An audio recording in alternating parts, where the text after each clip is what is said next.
Үзэгч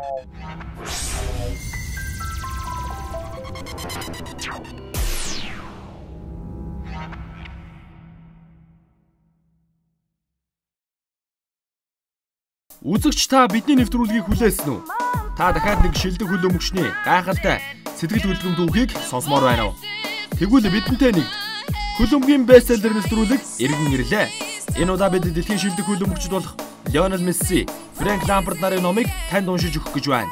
Тайлбарлагч Бажинемийн хамтаа яриа, сонирхолтой баримтууд, хэний сонсоогүй нууц мэдээллүүд эндээс задарна. Хөлөмгийн бестселлер нэвтрүүлэг Баасан гараг бүр. За сайн байцгаана өрхөн мөнд үзэгчдээ ингээд манай хөлөмгийн бестселлер нэвтрүүлгийн 3 дахь удаагийн дугаар эхлэхэд бэлэн болсон байна. Мэдээж бид та бүхэнд энэ 3 дугаараа тэр чигт нь Лионел Месси зориулж байгаа. За ингээд болж явах та энэ өдрийн мэндийг хүргэе. Сайн өдрийн мэндийг одоо шамдаач болон одоо үзэгчдтэй хүргэе та. Аа.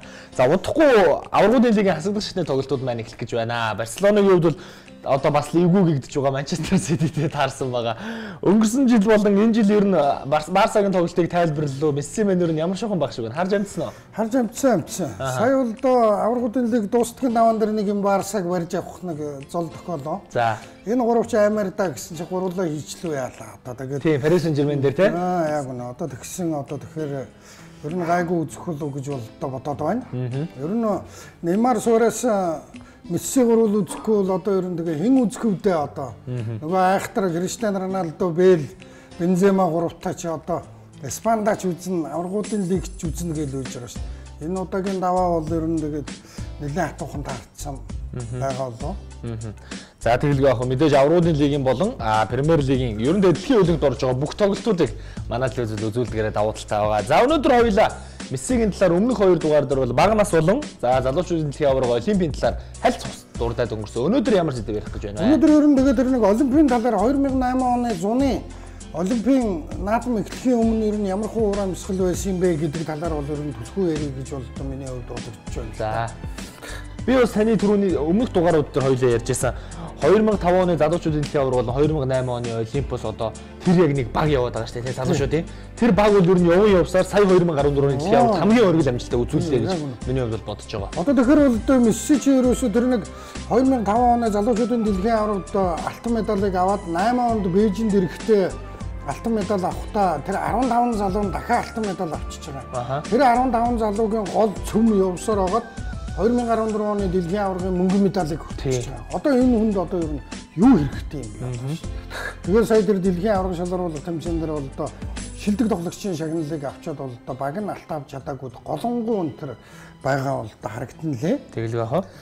Тийм тэгэхээр бол одоо 2008 оны Бээжингийн Олимп болох гэдэг. За. Месси маань бол одоо залуучуудын дэлхийн аварга төрүүлсэн үн чинь тэгээд нөгөө дахиад Олимпийн наадам зодголмоор байдаг. Олимп гэдэг бол ерөөсөө хүндрэлтний их баяр цэнгэл гэж одоо дэлхийн нийтээр шуугаад байсан.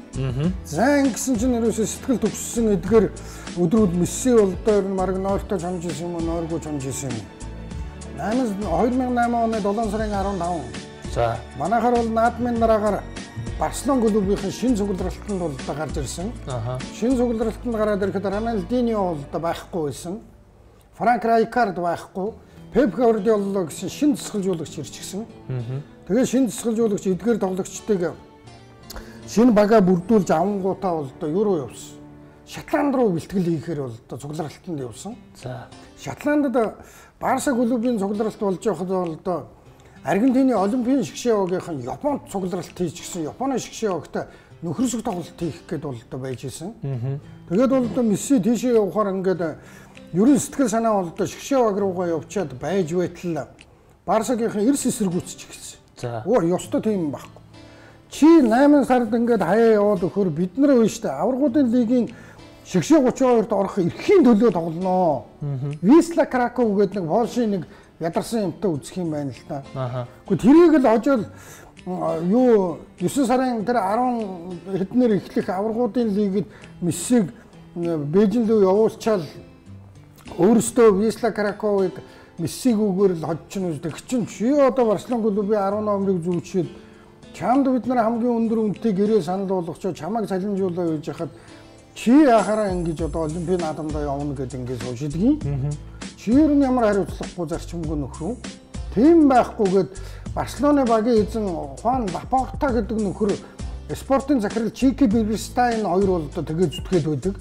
Яаж ч болдгоо. Тэгэнгүүт Месси Галазгод бол ерөөсө Пепе удирдлагын дор нөгөө баг нас шиг ерөөсө дугарлалгүй байж байгаа л нэг өдрийн бэлтгэл дээр нөгөө хэн биш үү? Мексикийн нөгөө Рафаэл Маркес тэрнтэй нэг өмгөний төлөө явж оронгуудаа шууд уурлал ерөөсө нөгөөд хүнтэй чи баг зодтолж урах юм бол болсон. За. Тэгэнгүүт Пеп Гвардиола ерөөсө тэгнэ гэж бодоогүй байсан. Гинт цочиж гайхаад энэ чи юу болоод нааши өрөөдөр хоёулаа уулзаа ярилцсан. Нэгдүгээр дахиж үдээ ингээ хоёрдугаар яагаад ингээ байнгын өмсөж ангичээ ингээ ууртаа байгаа юм бэ? Тэнгүүд тасгалжуулагчаа уучлаарай. Би Аргентиныхаа шгшээ өвдөө Бээжингийн олимпиад тогломоор наадуул чи намайг явуулахгүй гэдэг. Тэгсэн чинь энэ шууган бол ерөөсөө бүр дэлхийн нийтийн шууган болж хувирсан. Тэгэнгүүт Дэлхийн Олимпийн холбооны ерөнхийлөгч Ноён Зеф Блаттер бол одоо мэдгдэл хийсэн. За. Наад 23-аас доош насныхаа хүүхдүүдийг Олимпийн наадамд явуулаач та нар. Яг явуул гэсэн дүрэн та нарыг шахаж чадахгүй л дээ. Гэхдээ явуулаач. Энд чинь Олимпийн үзэл санааны эсрэг үйл явдал болно шүү нөхдүүдээ. Онцгүй шүү. Нэр сүрэнт чинь бас ер нь жоохон сөвтөөл юм болно шүү. Месси тэр үед яг 21 настай байгаа гэдэг. Олимпиад орно гэдэг бол нөгөө бүх дэлхийн хувьд айгүй чухал асуудал очоод байдаг тийм. Тэгээд Олимпиад очно. Тэнгүүт Месси тэнд бол да Роналдиньо атарах гэж хэлсэн байна. Роналдиньо яг Мессиг тэгээ мөнгөнөө сууж явах хоорондоор Миланд явж очиод нөгөө нас ирсэн хоёр тоглогч орохыг зөвшөөрдөг. Тийм Роналдиньо очсон шүү дээ. Аврага нас ирсэнд нь Бразилийн шгшээгд тоглох ирэхээр шагнуулаад Милан бол эрхлүүлчихэж байгаа юм чинь. Манай тоглол Олимпиадоо яв. Дуртай юм аа хий баг. Дуртай юм аа хий. Бидний өмнөөс л сайхан тоглоод өгөөч. Карьер өндөрлөлтийн шиг хандаж байгаа энэ нөхцөлд гээд ингэсэн. Өнгөө тэрээс Ронидо атархаад Месси сууж байгаа. Тэгээд Пепе дэлсэн чи Пепе ингэсэн байгаа. За, юу яана. Би бол одоо шийдэж өгөхийг бодно. Тэгээ шийдэж өгөхийг бодно. Тэгээд ингээд ирээд яасан чинь тэгээд нэг амар гэрэмэрээ байгуулсан юм шиг байгаа бүр. Хэрвээ Месси гэмтэх юм бол бүх гэмтлийг Аргентины хөл өмгийн холбоо даана. Дахиж өстөнөрөө бараг л энэ юмд яваа насанд нь дахиж Барсагийн зөвшөөрлгүйгээр бол одоо дуудахгүй шүү гэдэгтэй. Тэгхийн бол одоо ер нь бид нар өстө байхгүй те чинь ярин марин гэдэг. Ингэж за тэгтээ Мессигийн асуудлыг бас нэг арбитрийн шүүх рүү бол явуулсан. Ерөөсөө ингээд хоёр тал болоод ингээд шийдэлцэхгүй юм байна. Та шийдээд өгөөч гэдэг нэг хөндлөнгийн шүүхэд асуудлыг өгчөөд Мессиг за яг чи нэг яваад ир гэдэг. Тэнгүүд Месси 8 сарын 1-ний өдөр Шанхайд газарч ийн гин. Шанхайд бууж ирэнгүүтээ маань хүн чинь инээлдэл наргид зингээл ингээл найзуудтайгаа хөгжилдөөл наргид зингэх юу ах сайхан хөгжилдөөл гатур дотор гүүгээл одоо 21-т өгч чинь одоо тэгээд явж исэн чинь арбитрийн шүүх нь дүгнэлтээ гаргаад ирсэн чинь Барсагийн талд гаргаад ирсэн. За. Тэгсэн чинь нөгөө Хуан Лапорта гэдэг дасгалжуулагч чинь нөгөө эзэн чинь чи нөхөр минь наашаахаас чи маргааш онцоор нааш ирж. Одоо 8 сарын энэ дондор бид нар юу олимп мантаа бид нар аваргуудын лигд орох эрхийн төлөө үзэх гэж байна. Чи урд өрөөдөр нааш.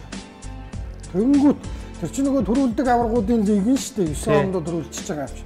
Тэнгүүт нь Месси муухай царайлаа сууж исэн чинь Пеп Гвардиола уцтаа давааji би чамд хэлсэн хамлсан ёсороо би яриадах юм. Шинэ дасгалжуулагч чинь Мессигийн гомдоохыг бодохгүй шүү дээ. Би энэ хүн дээр түшиглэнэ. Энэ хүнтэй тоглоно. Энэ хүнтэй ялалт байгуулна гэдгээ мэдчихсэн. Тэнгүүтээ Хуан Лапорта Чики Бернстайн хоёроос гуйсан байна. Би ялнаа, бид нар ялнаа. Тэр болшин багийг. Та ерөөсөө битээ санаа зовоо. Мессиг зүгээр орхичихоо. Би аз жаргалтай инээд хөөр баясгалтай Мессиг би хармаар байна. Тэгсэн нөгөө хоёрын заа чи мэдж байгаа бол тэгвэл тэгээ да. Ёстой дахиж юм байхгүй ш. Тэр бидний өмнө чухал тоглолт тулчаад байхад дахиж тэр Аргентины шгшээ гэсэн яриа бол ерөөсөй байх ёсгүй ш. Тэгээд энээс болоод FIFA ч бас анхааралтай аваад ер нь энэ клубын тоглолтуудтай зэрэгцэж ийм юмнууд ер нь их осолтой юм байна гэдэг энэ төвийн тэмцээнүүдийн чинь бас нэг учир начрыг олоход бас үр гүйцэтгэж болж эхэлсэн юм л дээ. Тэгээд энэ Пеп Гвардиола нөгөө дүүл чинь Америкт очоод Шотландаас ирээд Барсагийнхан чинь Америкийн нэгдсэн улсаар аялын тоглолт хийж явхад яг Нью-Йоркоос Барселон буцахдаа Шанхай руу Пеп уцтаж хэлсэн байна л да. За миний хүн анаа бол сайн тоглоорой, төрүүлээрээ, аз жаргалтай байгаарай, бэлтгэл дээрээ, инээгээрээ Барсагийнхаа төлөө сайн тоглоорой. Дараа. Ерөөсөө Пеп бол яг Америк авсан байж тээ. Тийм яг Пеп Америк. Пеп Америк авсныг Златан Ибрагимовичийн бестселлер дээр чи битгаар ярьсан. Тэгсэн. Ибраг золигт гаргасан тийм үү? Мессигийн дуртай байрны Мессиг тоглуулна. Ибра бол зүгээр күкэлдээ. Тий. Зүгээр тойроод худлаа амтан хүмүүлээ гүүж яв гэд. Ингэж анханасаа бол да хайрлсан юм байна л та. Тэгэнгүүт тэгээд мань хүн бол одоо тэрэнд очиж болдоо Шгшээгийн тоглолт болдоо явагдсан.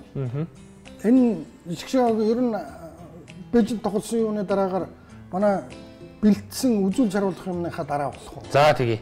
За Лионел Мессигийн хувьд бол ерөөсөө Шгшээ багийн тухайд гэлтгүй хөлбөмбөгийн одоо бүхэл төрөлд бол маш амжилттай тоглож ирсэн гэдэг манай улс мэдж байгаа. За өнгөрсөн жил манай SBS та бүхэнд аврагуудын лиг болон Англи Премьер лигийн хөлбөмбөгийн тоглолтуудыг бол үзүүлсэн. За тэгээд өнгөрсөн жилийн 2013-аас 14 оны үеэр хасагдах шатанд Лионел Месси бол ганцаараа Манчестер Ситиг хожчихсон гэж хэлчихэд болно үзэгчтэй. За түүний хувьд бол Манчестер Ситиг эсрэг 2 тоглолтод оролцоод 3 голыг оруулсан байгаа. Энэ 3 голыг бүгдээр эргэн нэг санчаад за тухайн үеийн яг тайлбартаагаар үзчихэд тэгээд студид эргэж уулзаад Балжахынхаа яриараа орох болно үзэгчтэй.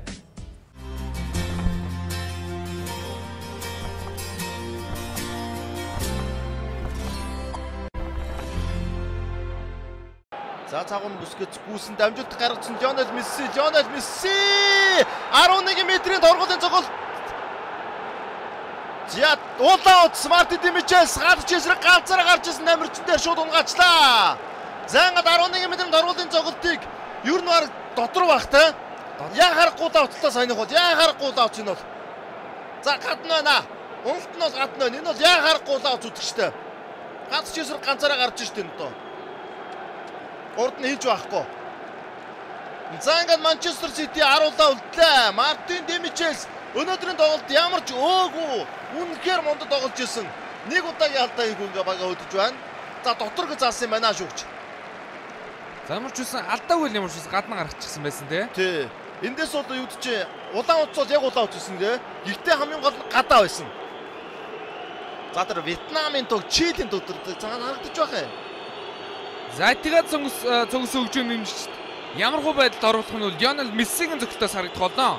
За ингээд Мессигийн цогтыг бүгд хамтаа сонирхоо. Түүний эсрэг бол Англи Шгшээг ядаж хаар зогсож байгаа. Месси гүжрээ цогсоо. Хатчин байрны зогс тоглолтын доноор цаг. Нэгдэг болгожээ. Лионел Месси аврагууд эдгээр инхүү.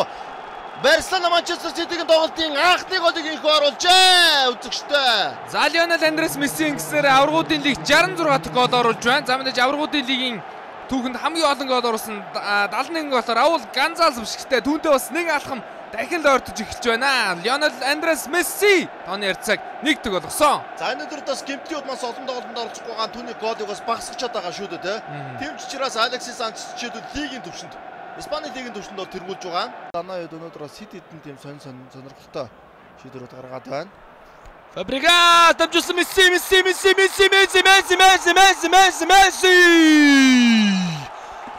За ингээд тоглолтын доноор цаг Барселона Лескотийн алдаа наацсан гол орууллаа. Нэгдэг болжээ ингээд үзэгчтэй.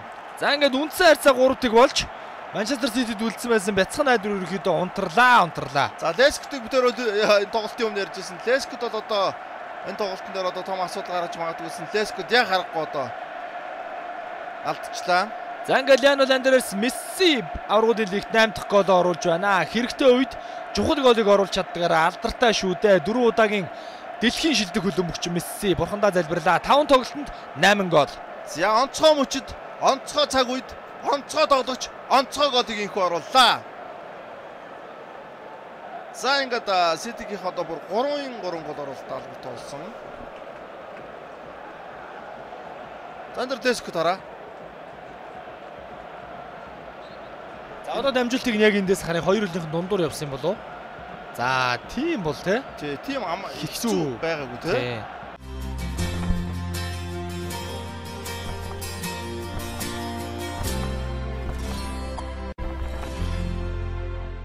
Ингээд SPS-лээс та бүхэндээ хөлбөмбөгийн бестселлер нэвтрүүлгээ үргэлжлэн хүргэж байгаа. Бидний энэ удаагийн дугаар бол 3 дахь дугаар явж байна. За хөлбөмбөгийн бестселлер нэвтрүүлгийн энэ удаагийн зочноор дэлхийн шилдэг хөлбөмбөгчний алдарт 4 удаа заларсан, цаашдаа магадгүй 5-6 залрах боломжтой Лионел Мессигийн талаар ярилцж байгаа. Ингээд Мессигийн 2008 оны Бээжингийн Олимпиад хэрхэн оролцсон талаар одоо бид бол хөшигний цаана юу болж ирснийг бол ярьж байгаа. Ингээд 2 дугаар хэсэгтээ хэдүүлээ орцгоё тийм.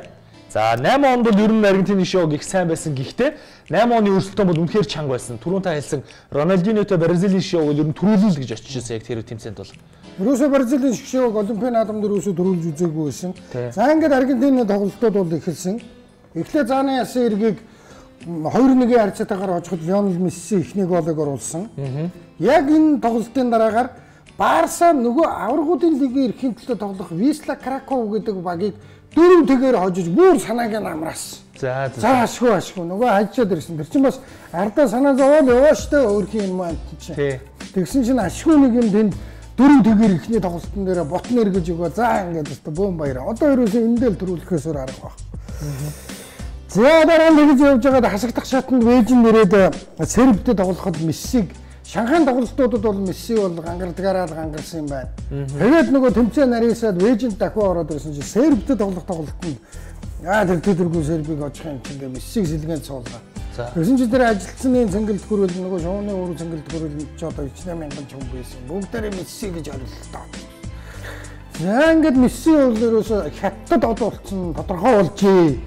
Гэсэн дүн шинжилгээнд хүрээд тэгээ нөгөө Бээжин дэрэгт нөгөө Кобе Брант, Рафаэл Надал энтер гэсэн дэлхийн номчууд чинь дахиж ирж Месситэй гар барил селфи зураг мургаад даруулж ерөөсөө бүр ингээ амар заяа үзүүлэхээ байгаад нөгөө рекламны компаниуд ирж ерөөсөө зүгээр ерөөсөө шуудаа мөнгө одоо ерөөсөө энэ тэмдгээс нь дарж алчих гад ерөөсөө Месси гэж манай ингээ реклам тоглож бусдын үтэй тоглоороо гэдэг.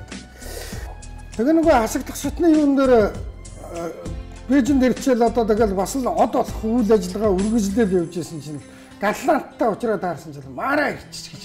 Марадона. Хин Мара одоо энд одоо ямар хийж яваа энэ тэргээд амтан гэсэн чинь наа чинь дэлхийн ноён оргилууд авирч яваа Месси гарахын зэрэгцээгээр өөрийн нэрээдүн хүргэн Кун агуураагаа харах гэж яваа л гэж. Тэгээд Галланттай үзээ явуулсан юм байна л да.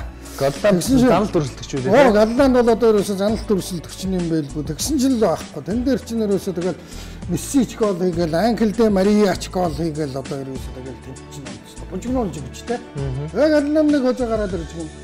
Мара ирчихсэн Бээжинд байгаад байдаг. Тэ. Тэгсэн чинь дараа нь шүгэн Бразилтай л гэж юм. Бурхан багш минь аваад. Амны яваа насандаа Бразилтай 2 дахь дахиад. Энэ бол ерөөсөө Мессигийн бас л ерөөсөө хүсэл мөрөөдөл. Дэлхийн чанартай тэмцээнд төрүүлэх 1-р зорилго, 2-р Бразилийг очиж төрүүлнэ гэдэг бол за одоо тэгээд ярих юм байхгүй. Ерөөсөө одоо ер нь тэрийг ер нь юутад зүрж шүү дээ.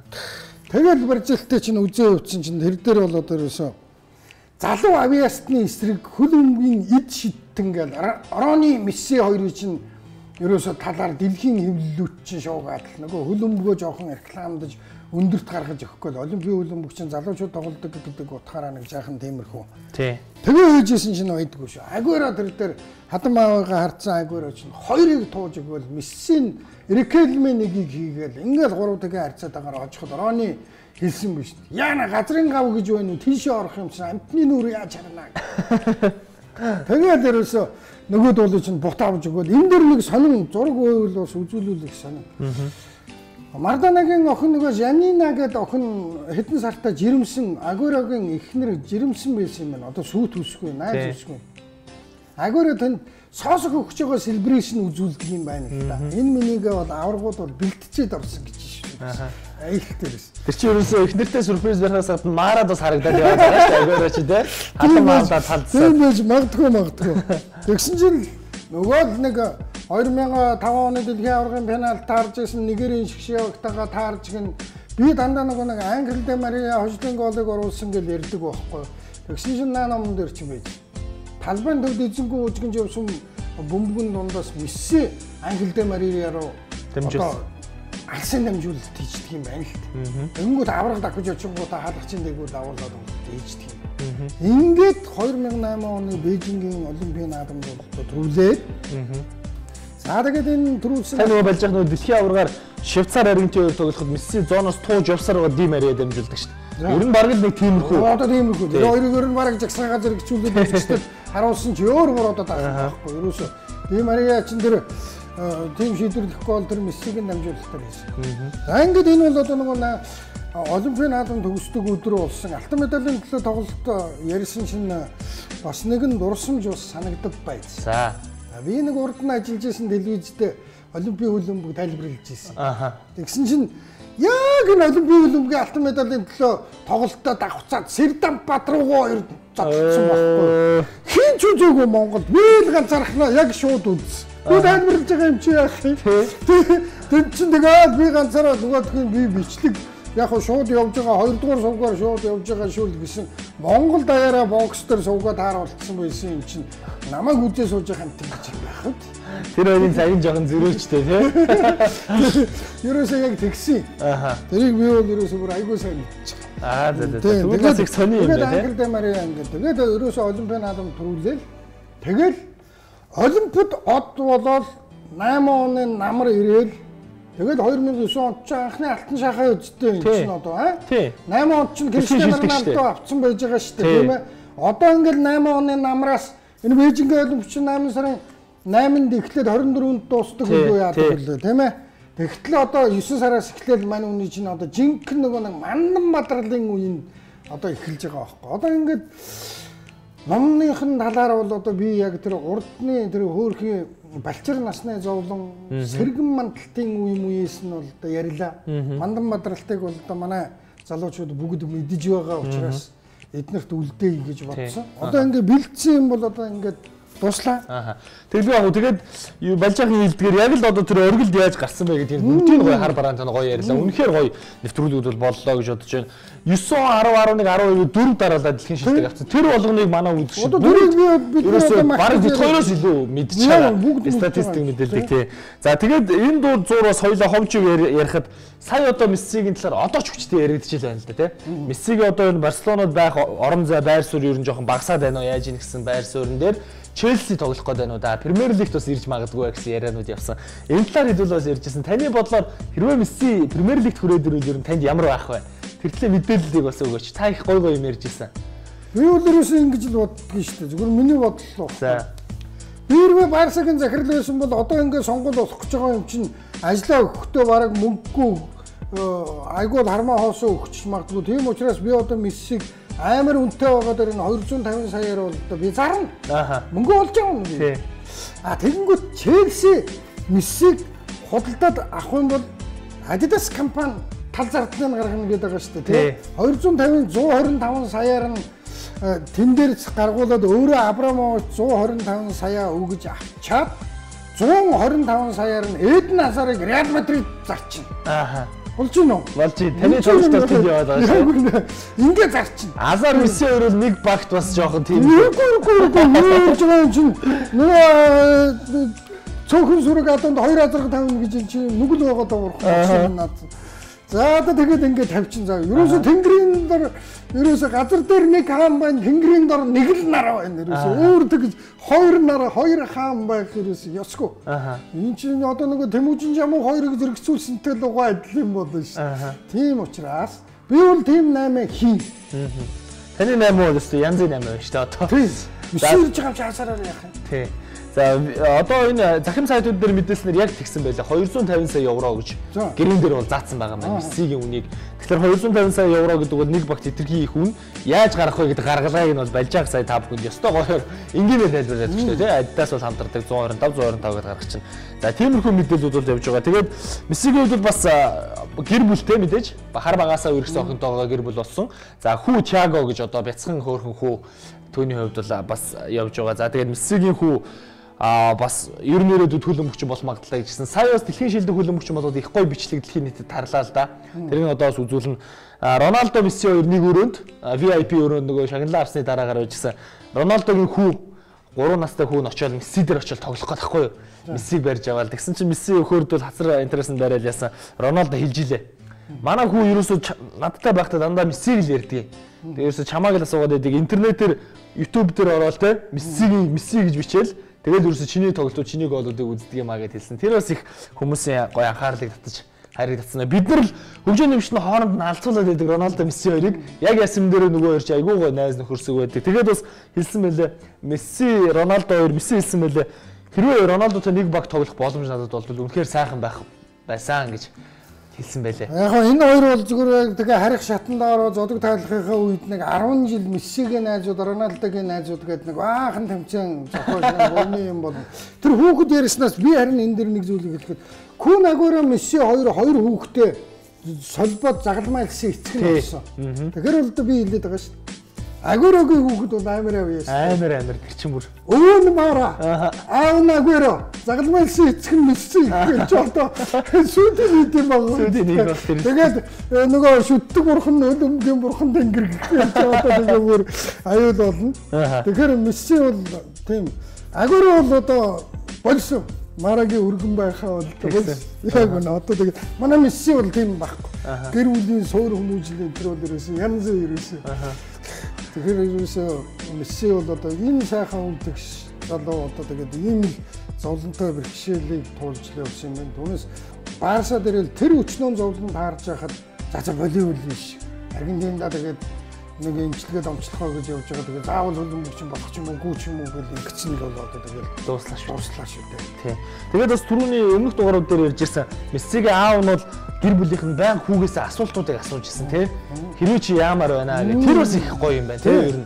Месси ч одоо нөгөө нэг ерөөсө дуугаа хөвгт яваад байгаа шүү дээ. Хэлгүй маягийн. Гэтэл аав нь бол дандаа ингэ нэгээс нэг тулж ярьж исэн байна тий. Энэ бол бас ерөөсө аав бол ерөөсө хүүгийнхээ хүсэл зоргийг бол ерөөсө бүрэн дагж ирсэн. Имчилгээ хийлгэхгүйгээд уйлж уцаарлаад байвал тэр чинь яах юм. Тэгэхэд л анх л өсөлтийн дааврын дутагдaltaй байна гэж тэгэхэд өдөрт нэг тариулна гэх заал гэж. Дараа нь ингээд Барсад баг тоглох лиценз байхгүй хүүхдийн А зэрэглэлийн тэмцээнд орох лиценз байхгүй байна гэхэд яадаг юм бэ хүрээгээд байж байгаад яг болох цагаа хүлээе л гэж ил байсан. Юусе тэгэхээр бол Месси тэгээд айгүй гой зан чанарууд гарч байгаа байхгүй. Тэр Бээжин явахгүй тэр төв дамжсан хэрүүл мөрүүл болж байгаа Месси юу ч тоглохгүй байсан гэж байгаа шүү дээ. Барсад тоглох ёстой л гэж үзвэл би Барса дээрээ очноо гэж Шанхайд явахдаа тэгж хэлээдсэн гэж. Ман шиг имийг тэнд авчихсан бол яах вэ? Юу Барса юу яриад байгаа. Наа чи олимп болж чадахгүй өдөр. Нөгөө мó менежер энэ нөгөө өөрийнхөө төлөөний хүн агентаа загнаал чи чадахгүй гэж хэлдэг. Би утсаа авчихгүй байгаа. Юу яриад юм яриад. Сая урдлын нэрэн дээр ирж ихний тоглолтод хожичод Барса 4-4 хоцсон гоо санаа нь амарсан гэж. Ойлгомжтой шүү дээ тэрийг хожих нь. Тэгэхээр л тэнд барьц алдаал нөгөө Рикардо Роналдиньо энэ явуулсан шинэ Барсагийнхан сандралдаад нөгөө Пеп Гвардиолад итгэж өгөхгүй яана маана гэж үүж яхад жинхэнэ ингээд алтан үеийг нь бол одоо мань хүн бол одоо ихлүүлж байгаа. За тэгэл яг ийм их юм байна.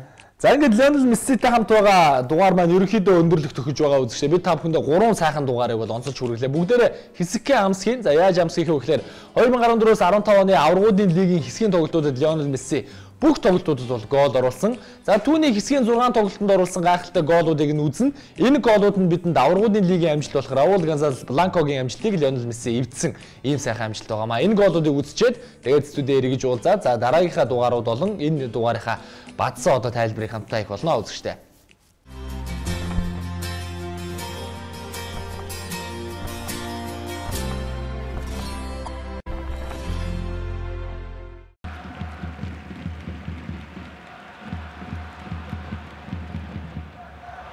За гой дамжуулт ирсэн Месси гол. Лионел Андрес Месси тоглолтын тооны хайрцааг 2-1 болголоо. Гой дамжуултаар Андрес Иниестагийн дамжуултыг Лионел Андрес Месси гүйцээж байна. За ингээд гоолыг бэлдээд өгчдөг юм да. Үнэхээр сайхан нэрэ Барсагийн тоглолт бол нэрэ биендээ гоолуудыг зүгээр л маа хийгээч гэж хаалганы урд бэлдээд өгчдөг. Андрес Иниестагийн үнэхээр гой дамжуулт байлаа үзэгчтэй. За Лионел Месси аваргуудын лигт Криштиано Роналдотой уралдаж байгаа гоолороо Раул Гонсалесийг энэ хоёр гүйцэх нь ойлгомжтой цаг хугацааны асуудал байгаа. Тэгээд яа тогтоолтч гоё болсон юм байна. Төгсгөл тэгээд Яспер Килсэн ууг нь бол бас тийм ч аюултай зөвхөлт байгаагүй юм байна штэ. Тэр Яспер Килсэн тэгээд чадсангүй дэ хааж.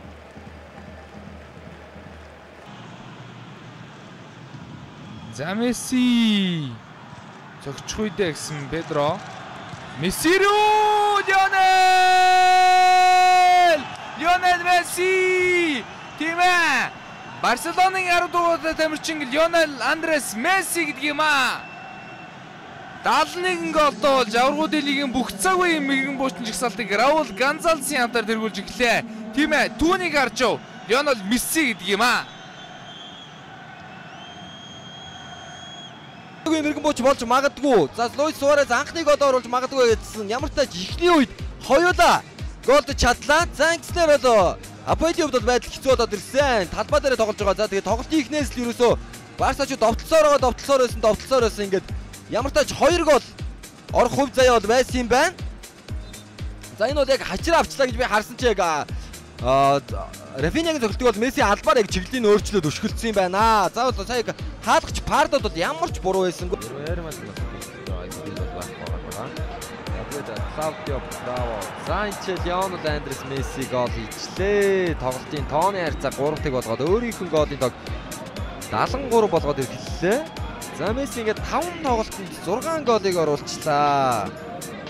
За энэ жил бол өнөөдөр бол энэ 7 хоног бол үнэхээр Мессигийн 7 хоног байна өө. Одоо магтаад хэлэхгүй үнэхээр олдохгүй байна. За ингээд дутуу таслтыг хийсэн. Хонос Дани Айдас Месси рүү ингээд орлоод ирсэн. Месси баруун өдөрөө хаалгачийг давуулаад хаалганы шон ойгоод гол орчлоо. Гарсан Шавийн ч сох боломжтой зогсонгүй удалчлаа. Буцаага Маширано Месси дэсэн. Месси отон тоглолтоос учраас хөдлөөгүй. Педро Месси дэсэн. Мессигийн цогц гол орсон. Гол! Лео Месси. Наад ихтэй хедрик хийсэн бол аваргуудын лигт ингээд хедрик хийх хөв заяатай байжээ. Түүний хувьд одоо рекорд дэвтдэг өдрөө хедрик хийдэг одоо түүний уламжлал болж байгаа нь удаа яаж ийн доо. Үнэхээр гайхамшигтай юм аа. Хилдэгч үг алга, магтагч үг алга одоо түүнийг ярихч үлдэхээ боллоо доо түүний хувьд ингэснээр 5 тоглолтод 7 гол орууллаа энэ жилийн хувьд. Тэн Америкийн супер 3 тэр 3-тай юу ярих юм бэ? Яа хийчлээ. Их хөрхөн мөндөд үзэгчтэй тоглолтын дооны харьцаа 1-1 болж Лионел Месси аваргуудын лигийн бүх цаг үеийн мэрэгэн буучдын рекордо улам мурагшин ахиулсаар л байна. 75 дахь гол орууллаа. Муминий ард Шави Эрнандес болон Лионел Месси ирсэн. Мессигийн зөвхөн Сидисний гайхалтай алд явж байна. Хүмүүс гараагүй Хорди Алба дүүргээд өгсөн Вартараа мөргсөн Неймар мөхтэй. Алвес. Залсин намжуулал Бартра дөрөв исэн хаалга хоосон байгаа. Месси мөрөглөө гол. Лионел Месси. Нэгтиг болгож байна. Дөрөв гэдэг бол Давид Луис үед их том зүйл байсан. Лионел Месси! Гол! Лионел Месси тоглолтын дооны харьцааг 1-1 болголоо. За ёстой. Францын багийн голын баяр тэмдэглэж амжиж дуусааг байгаа тоглолтын дооны харьцааг 1-1 болгоод аваад ирлээ. Неймар Жуниорын дамжуулалт Лионел Месси тоглолтын дооны харьцааг 1-1 болгож байна. За Месси бол саяхан Барселонагийн төлөө 400 дахь гол оруулсан байсан. За Андрес Иньестагийн дамжуулалт байсан. За дамжуулалтын мэрэгжилтэн Месси Иньеста дамжуулж голын мэрэгжилтэн Месси тоглолтын дооны харьцааг 1-1 болголоо. Давид Луисын алдаа гарч ирж байна энэ дээр. За Мессиг 16 дотор ийм том зайтай орхиж болохгүй шүү дээ. Төвийн хамгаалагч байж.